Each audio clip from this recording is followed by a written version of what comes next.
ભાવનગરના નીલમબાગ પોલીસ સ્ટેશનમાં 10 શખ્સો સામે મારામારી અને લૂંટનો ગુનો નોંધાયો છે। વડવા વિસ્તારમાં 2 દિવસ પહેલા આ શખ્સોએ મારામારી કરી પથ્થરના ઘા ઝીંક્યા હતા। વાત માત્ર એટલી હતી કે આ ગુંડાઓ વડવા પાદર દેવકી ચબુતરા પાસે નાસ્તાની લારી પર ગયા, જ્યાં લારી ધારકને ફટાફટ નાસ્તો આપવાનું કહ્યું, પણ નાસ્તો ખાલી થઈ ગયો હોવાથી લારી ધારકે નાસ્તો આપવાની ના પાડી, જેને કારણે રોષે ભરાયેલા શખ્સોએ પોતાના મળતિયાઓને બોલાવી મારામારી કરી।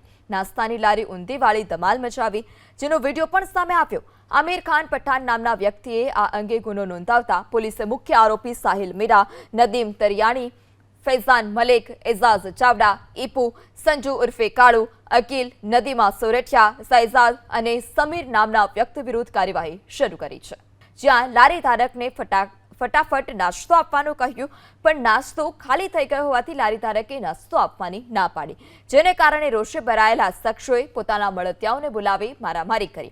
નાસ્તાની લારી ઊંધી વાળી ધમાલ મચાવી, જેનો વિડીયો પણ સામે આવ્યો। આમિર ખાન પઠાણ નામના વ્યક્તિએ આ અંગે ગુનો નોંધાવતા પોલીસે મુખ્ય આરોપી સાહિલ મીરા, નદીમ તરિયાણી, ફૈઝાન મલિક, એઝાઝ ચાવડા, ઈપુ, સંજુ ઉર્ફે કાળુ, અકીલ, નદીમા સોરઠિયા, સૈઝાદ અને સમીર નામના વ્યક્તિ વિરુદ્ધ કાર્યવાહી શરૂ કરી છે।